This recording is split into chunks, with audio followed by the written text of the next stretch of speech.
역시 김창완의 찌그러져도 동그라미입니다 라는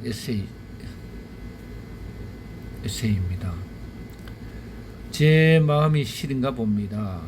작가의 말, 따뜻한 말 한마디 전하고 싶고 체온이 느껴지는 글을 띄우고 싶었습니다. 이런 지 오래됐습니다. 너무 멀리 온 건 아닐까? 이미 늦어버린 건 아닐까? 삶을 가지런하게 만들어주기보다 오히려 두서없이 흩어려 놓은 시간이 남긴 자국을 책으로 엮었습니다. 혹시라도 위로가 된다면 기쁠 것 같습니다. 길고양이가 밥 달라고 왔네요. 그럼 읽고 계세요. 2024년 2월 김창완 작가의 말이었습니다. 23년 동안 SBS 방송, 아침 방송을 하면서 오프닝 멘트를 매일 새로운 것을 써가면서 방송을 해왔는데요. 그런 멘트들을 이렇게 적나라하게 실어 놓은 책이 찌그러져도 동그라미입니다. 그 중에서 하나 또 읽어드리면은 기분은 날씨 같은 것이라고. 어떤 날은 아침에 눈이 번쩍 떠지는 게 힘이 펄펄 나는가 하면 또 어떤 날은 몸이 진흙으로 만들어진 것 같은 때가 있습니다. 몸이 힘들면 마음이 가라앉기 마련입니다. 그러나 그것 때문에 불행하다고 생각할 필요는 없습니다.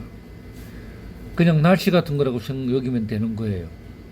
바람 불다, 비가 오다, 그러다 햇살이 비추기도 하는 거거든요. 또 그러다 흐리기도 하고. 우리 인생도 그렇잖아요. 바람 불다, 비 오다, 햇살이 비추기도 하고 하는 거 아닙니까? 그죠? 너무 좋은 글이었고요. 또 다음 글 하나 올려드려볼까요? 찌그러졌다고 실망할 것도 없지요. 저는 거의 매일 동그라미를 그립니다. 라디오 오프닝 멘트를 읽고 나면 원고 뒷면에 그리지요. 제법 그럴듯한 원이 될 때도 있지만 대부분은 찌그러진 동그라미입니다. 그럼 종이도 아깝고 하니 몇 번 더 그리고 다른 이면지에 또 그려요. 정말 수도 없이 그리는데 단 한 번도 흡족한 동그라미가 그려진 적이 없습니다. 가끔 스태프나 기술팀 막내한테 보여줘요. 그러면 다들 와 진짜 동그래요 하면서 환호해 줍니다. 그게 격려라는 걸 잘 알지요. 너무 좋습니다. 그래서 더 완벽한 동그라미에 도전하는 계기로 삼습니다. 제가 그렇게 수없이 찌그러진 동그라미를 그리며 배우는 게 많습니다. 우선은 완벽에 관한 환상과 실제가 이렇게 차이가 크구나 하는 거예요. 오늘 또 재수떼기 하듯 동그라미를 그려볼 거예요. 또 찌그러져 있겠죠. 저의 하루를 닮았을 거라 생각합니다. 실망할 것도 없지요. 다음 걸 또 한번 볼까요? 그래서 더 완벽한 동그라미에 도전하는 계기로 삼습니다. 제가 그렇게 수없이 찌그러진 동그라미를 그리며 배우는 게 많습니다. 우선은 완벽에 관한 환상과 실제가 그렇게 차이가 크구나 하는 거예요. 오늘 또 재수떼기 하듯 동그라미 그려볼 거예요.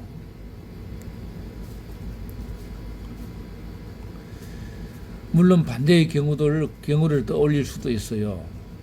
어제 무척 괴로운 일이 있었다고 쳐요. 그래서 오늘 아침에 눈 뜨자마자 또 생각이 났다 하더라도 오늘 또 망한 날이다 하기보다 오늘 또 오늘의 태양이 떴구나 하는 게 맞지 않을까요? 아침부터 별것 아닌 거에 마음이 기울었습니다. 잡초에 관한 얘기였는데요. 고려대 강병하 교수가 17년간 전국을 다니며 채집한 야생 들풀 100과 4,439종의 씨앗을 모아 종자은행을 세웠다고 소식을 전하면서 엄밀한 의미에서 잡초는 없습니다. 밀밭에 비가 나면 잡초고요. 보리밭에 밀이 나면 또한 잡초입니다. 냄새가 나. 상황에 따라 잡초가 되는 것이지요. 산삼도 원래 잡초였을 겁니다. 이런 말을 덧붙였더라고요. 그러니 스스로 잡초로 할 일이 아니에요. 용기를 갖자고요.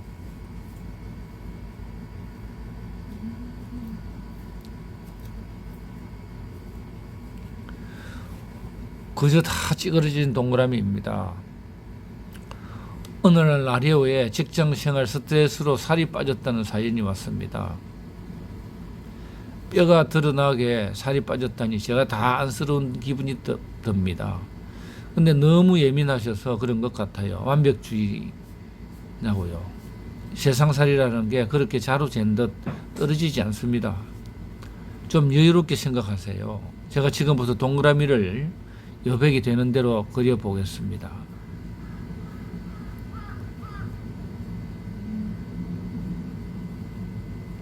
만 7개를 그렸군요. 이 가운데 보이 표시한 2개의 동그라미만 그럴듯합니다. 회사 생활이란 것도 47일 근무 중에 이틀이 동그라미는 동그란 겁니다. 너무 매일매일에 집착하지 마십시오. 그렇다고 동그라미를 네모라 하겠습니까? 세모라 하겠습니까? 그저 다 찌그러진 동그라미들입니다. 우리의 일상도. 47개를 그렸군요. 이 가운데 체크한 것만 그럴듯하다 하지만 이거는 새벽 빗소리에 잠에서 깨어 방에 불을 켜고 앉아 있는데 너무 할 일이 없는 거예요. 그래서 습관처럼 기타를 퉁기는데 잘 시간에 일을 시켜서 그런가 머릿속에서 멜로디가 가물가물해요. 그래도 별 수가 없어 빗소리에 섞어서 기타를 치다 내려놓고 가만히 생각해보니 혼자라는 게 이토록 끔찍한 걸 잊고 살았구나 싶었습니다. 라디오 청취자 사연 중 추석 맞아 혼자 계신 어르신들 한복 지어 갖다 드린다는 골무라는 모임 이야기가 있었어요. 진짜 좋은 일 하신다 싶었습니다. 자식들 다 떠나고 아내, 남편마저 이런 외로움의 덩어리 같은 분들이 얼마나 많겠어요. 그런 분들에게 비 내리는 소리라도 없다면 밤의 정막이 얼마나 무거울까 싶었습니다. 오늘 이래야 해서 다시 잠을 청하는데 잠은 안 오고 아침이 왜 그렇게 먼지 그래도 오긴 오더군요.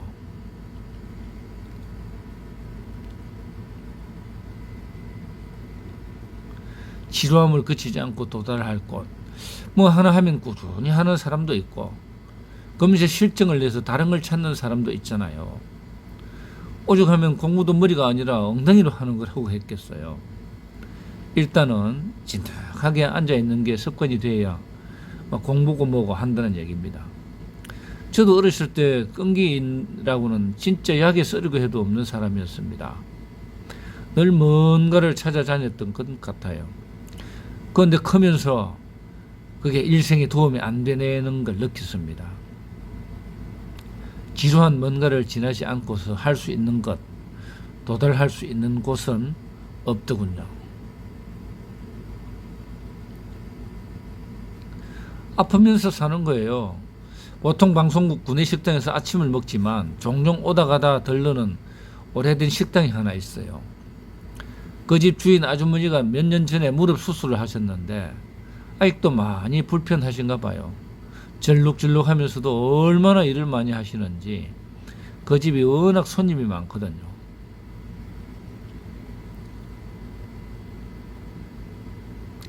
엊그제도 갔는데 저희 어머니 안부도 물으시고 살갑게 대해주셨어요. 늘 한결같은 모습이 어서 큰 희망은 아니어도 하루 살아내기에 거뜬한 희망을 한 그릇 먹고 나옵니다.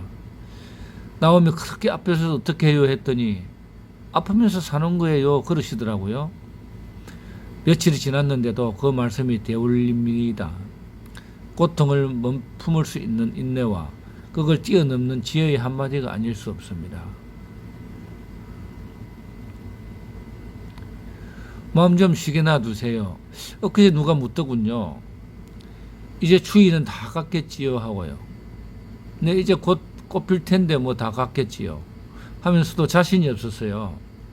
꽃샘을 내서 또 추운 날이 올지도 모르지 하는 마음도 있었지만 사람마다 느끼는 정도가 다르니 다 부러지게 다 지나갔습니다 하고 시원하게 말을 못 맺었어요. 그리고 돌아서 생각하니 이런 것도 혹시 정답 노이로지 아닐까 싶었습니다.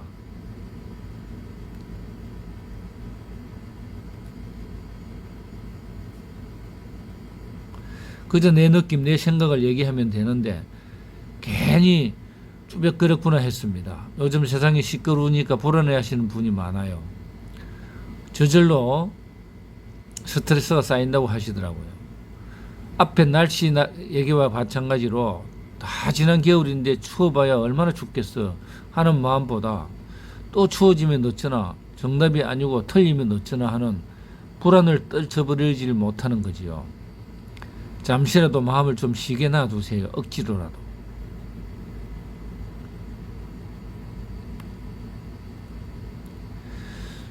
자동차인지 나인지 집에서 쓰던 건 20년 된 세탁기가 고장이 나서 바꿨습니다.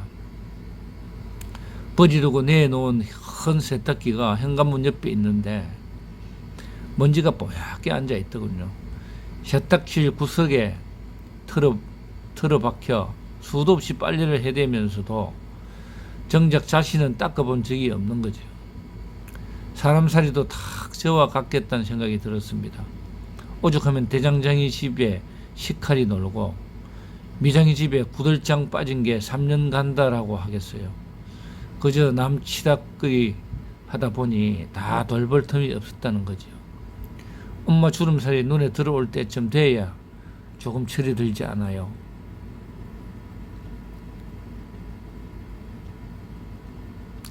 저 주름살 내가 조금 보탠 거 아닌가 하고 뜨끔해집니다.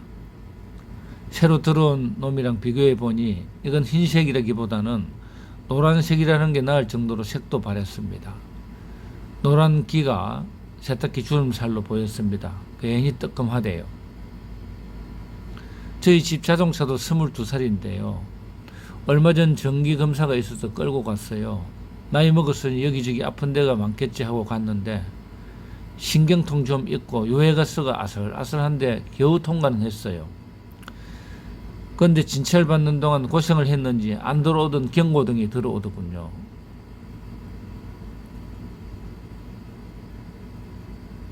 병원 갔다 병 얻어왔네 씁쓸해 하다가 며칠 뒤 정비소에 가서 정상을 얘기했더니 대뜸 여기도 안 좋고 저기도 안 좋지요 하면서 워낙 연식이 있으니까 고치고 갈고 할 일은 아니라고 하더군요. 그렇죠 하고 씩 웃으니 정비사도 같이 씩 웃으며 저를 보더군요. 차 얘기를 하는데 나를 보고 웃는 것 같은 건 왜일까요? 이런 게 자격지심이죠.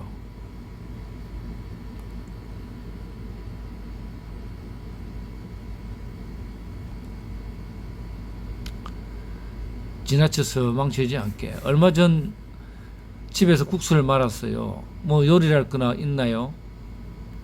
그냥 집에서 담가 놓은 물김치에 국수 삶아서 넣고 참기름이랑 누가 안 볼 때 설탕 슬쩍 넣고 고춧가루 어디서 훔쳐다 살짝 뿌리고 그러는 건데 그것도 맛있다 소리를 듣고 싶은 거예요.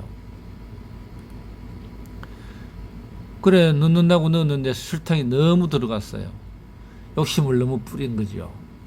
도대체 과유불급이란 말이 몇천 년 전에 만들어졌는지도 몰라도 그 말을 따르기가 여전히 쉽지가 않구나 하고 생각했습니다. 그나마 국수말이로 끝나면 다행이죠. 지나쳐서 망가지는 일이 한두 개지겠어요. 지나친 기대 안 하고 오늘 하루 기대해 보려고 합니다.